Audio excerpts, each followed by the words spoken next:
नमस्कार साथियों, आज हम बीपीएससी के जो है घटना चक्र वन लाइनर हम आज महत्वपूर्ण क्वेश्चन करने वाले हैं साइंस के केमिस्ट्री का। तो चैनल पर नए हैं तो चैनल को सब्सक्राइब और वीडियो को लाइक ज़रूर कीजिएगा। तो आइए हम शुरुआत करते हैं। जैसे कि केस क्लब में हाइड्रोजन पर ऑक्साइड की भूमिका होते हैं रंजक का जो है ऑक्सीकरण करना। उसके बाद है लोहे के कील को जंग लगने से इसका भार क्या होता है, तो भार जो है वो बढ़ जाता है।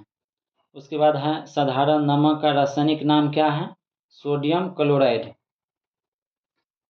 साधारण नमक का रासायनिक नाम क्या है, वो सोडियम क्लोराइड है। उसके बाद है क्षारीय द्रवण होते हैं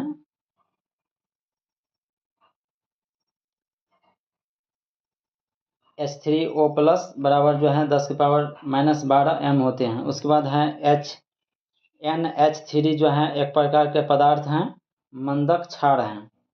उसके बाद है लोहे में जंग लगना एक उदाहरण है ऑक्सीकरण का।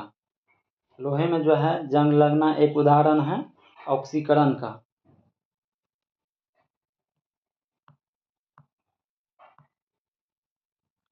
उसके बाद है किसी तत्व का जो है परमाणु क्रमांक सदैव बराबर होता है, तो नाभिक के विद्युत आवेश के जो है क्रमांक सदैव बराबर होता है।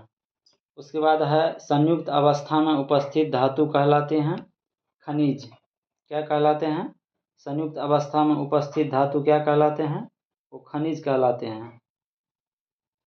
उसके बाद है परमाणु के नाभिक में मूल कण होते हैं, प्रोटॉन और न्यूट्रॉन होते हैं। तो परमाणु के नाभिक में मूल कण होते हैं प्रोटॉन और न्यूट्रॉन, और इलेक्ट्रॉन जो होते हैं वो चक्कर लगाते हैं। उसके बाद है जस्ता से एक बर्तन पर विद्युत लेपन के विधि में जो है बर्तन को ऋण ध्रुव और शुद्ध जस्ता को धन ध्रुव बनाया जाता है। उसके बाद है हीलियम के नाभिक में होते हैं 2 प्रोटॉन और 2 न्यूट्रॉन। हीलियम के नाभिक में होते हैं 2 प्रोटॉन और 2 न्यूट्रॉन होते हैं। उसके बाद है एक परमाणु की संरचनात्मक स्थिरता को समझा गया नील्स बोर द्वारा। उसके बाद है जंग लगने से लोहे का वजन में क्या परिवर्तन होता है, तो यह जो है सबसे पहले बढ़ता है और फिर घटता है। उसके बाद है वे पदार्थ जो जल में हाइड्रोक्लिक आयन देता है उसे हम क्षार कहते हैं। जल में जो है हाइड्रोक्साइड आयन देता है उसे हम क्षार कहते हैं। उसके बाद है एक कोश में अधिकतम इलेक्ट्रॉन को समायोजित किए जाने का संबंधी सूत्र क्या होता है, तो 2n² होता है। उसके बाद है एक अक्रिस्टलीय ठोस होते हैं क्वार्ट्जम ग्लास जो होते हैं वो एक अक्रिस्टलीय ठोस होते हैं। उसके बाद है इलेक्ट्रॉन अपनी आधात ऊर्जा अवस्था में जो है ऊर्जा विकिरण नहीं करता है। उसके बाद है स्याही जो है पानी में विसरण के कारण फैल जाते हैं। उदासीन विलय का पीएच मान कितना होता है, तो 7 होता है, और अम्ल का 7 से कम, और क्षार के जो होते हैं वो 7 से अधिक होते हैं। उसके बाद है पानी मिट्टी से जो है जड़ों में जिस भौतिक प्रक्रिया द्वारा गुजरता है उसे हम परासरण कहते हैं। उसके बाद है रासायनिक परिवर्तन की विशेषता कौन नहीं है, तो ऊर्जा में कोई निवल परिवर्तन नहीं होना, ये रासायनिक परिवर्तन का विशेषता नहीं है। उसके बाद है ऐसे पदार्थ जो बिना रासायनिक प्रतिक्रिया के जो है अन्य पदार्थ से नमी को आसानी से अवशोषित कर लेते हैं, उसे क्या कहते हैं हम, तो जल शुष्क या निर्जलीकरण कहते हैं। उसके बाद है आधुनिक परमाणु प्रतीक ... द्वारा जो है प्रस्ताविक विधि पर आधारित हैं, वो पेजेलियम के प्रस्ताविक विधि पर आधारित है। उसके बाद है सबसे अधिक क्वथनांक होता है किसका, तो H2O का जो है सबसे अधिक क्वथनांक होता है। उसके बाद है रेडियो सक्रियता दर्शाने वाला हल्का तत्व कौन सा है, तो टाइटेनियम है। टाइटेनियम जो है रेडियो सक्रियता दर्शाने वाला हल्का तत्व है। उसके बाद हैं पदार्थ के अंतर रूपांतर वाली स्थित हैं, रासायनिक संरचना में परिवर्तन नहीं होता है। उसके बाद किसी मिश्रण के विभिन्न घुले हुए घटकों को जो है एक उपयुक्त पदार्थ पर जो है अधिशोषण विधि द्वारा अलग करने की प्रक्रिया को हम क्या कहते हैं? तो क्रोमैटोग्राफी कहते हैं उसे। उसके बाद है तत्व की द्रव्यमान संख्या उस परमाणु के नाभिक में मौजूद किसके बराबर होते हैं? तो प्रोटॉन और न्यूट्रॉन के योग के बराबर होते हैं। तो किसी तत्व के द्रव्यमान संख्या जो होते हैं वो परमाणु के नाभिक में प्रोटॉन और न्यूट्रॉन के योग के बराबर होते हैं। उसके बाद है रासायनिक प्रतिक्रिया के दौरान किसी तरल में जो है गैस के बुलबुले के निर्माण को क्या कहा जाता है? तो उसे जो है बुदबुदाहट कहा जाता है। उसके बाद सबसे पहले यह सुझाव दिया था कि पदार्थ बहुत छोटे कण से बना है, जिसे अणु कहते हैं। कौन कहा था? तो महर्षि कणाद ऋषि ने कहा था सबसे पहले कि पदार्थ छोटे कण से बना है, जिसे अणु कहते हैं। उसके बाद है मेंडलीव के समय कुल ज्ञात तत्व की संख्या कितनी थी? तो 63 थी। उसके बाद है पदार्थ के आयनिक स्टेट के उत्पादन एवं गुणों के अध्ययन के भौतिक विज्ञान की शाखा को हम क्या नाम से जाने जाते हैं? प्लाज्मा भौतिक के नाम से जाने जाते हैं।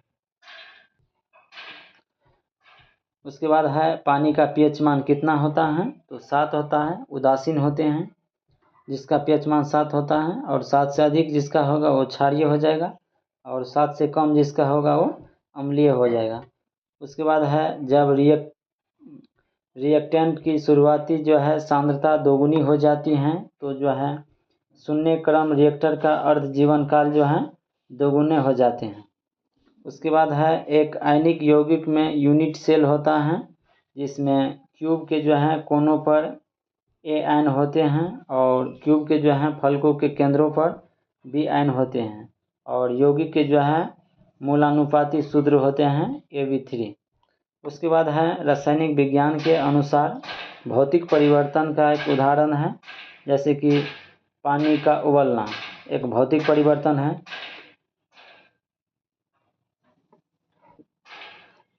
जैसे पानी में चीनी का घुलना भौतिक परिवर्तन है, उसको गर्म करके फिर चीनी बना सकते हैं हम। और रासायनिक परिवर्तन में होता है किसी भी वस्तु को अगर जो हम गर्म करते हैं तो वो वस्तु जैसे जलना किसी वस्तु के रासायनिक परिवर्तन हो गया। उसके बाद है रेडियो धर्मी तत्व जो है होते एक प्रकार ये थोरियम है रेडियो धर्मी तत्व। उसके बाद है लेड संचायक सेल में प्रयोग में लाया जाता है सल्फ्यूरिक अम्ल। उसके बाद है शुद्ध जल और उदासीन विलय का पीएच मान कितना होता है? 7 होता है। उसके बाद है पीएच प्लस पीओएच का मान कितना होता है? ये 14 होता है। उसके बाद है वह लवण जिसका पीएच मान 2 होगा 0.01 MHCl होते हैं। उसके बाद है सूर्य पर ऊर्जा का निर्माण होता है नाभिकीय संलयन द्वारा। सूर्य पर जो है ऊर्जा का निर्माण होता है नाभिकीय संलयन द्वारा। उसके बाद है रेडियोधर्मी पदार्थ उत्सर्जित करते हैं अल्फा बीटा और गामा किरण। उसके बाद है शुद्ध जल का पीएच मान कितना होता है? तो 7 होता है। शुद्ध जल का पीएच मान कितना होता है? 7 होता है। उसके बाद है हीलियम के एक परमाणु के द्रव्यमान किसके बराबर होता है? तो अल्फा कण का द्रव्यमान के बराबर होता है। उसके बाद है जस्ते से बनता है विद्युत के बैटरी।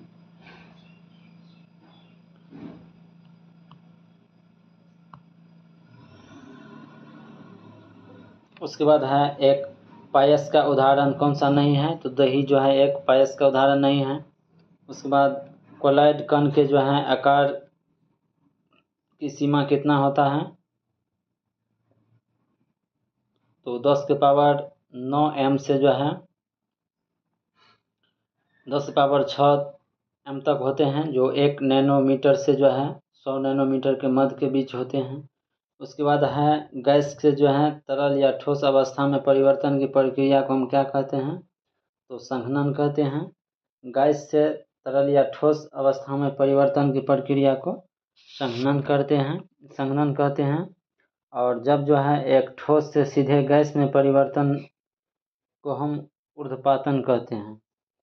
ठोस से सीधे गैस में परिवर्तन की प्रक्रिया को एक ऊर्ध्वपातन कहते हैं। और रासायनिक प्रतिक्रिया की दर को घटा या बढ़ा सकता है एक उत्प्रेरक। एक उत्प्रेरक जो है वो रासायनिक प्रक्रिया की दर को घटा या बढ़ा सकते हैं। लेकिन एक गैस से ठोस अवस्था में परिवर्तन होगा तो संघनन, और एक ठोस से सीधे गैस में परिवर्तन हो जाएगा तो ऊर्ध्वपातन कहते हैं।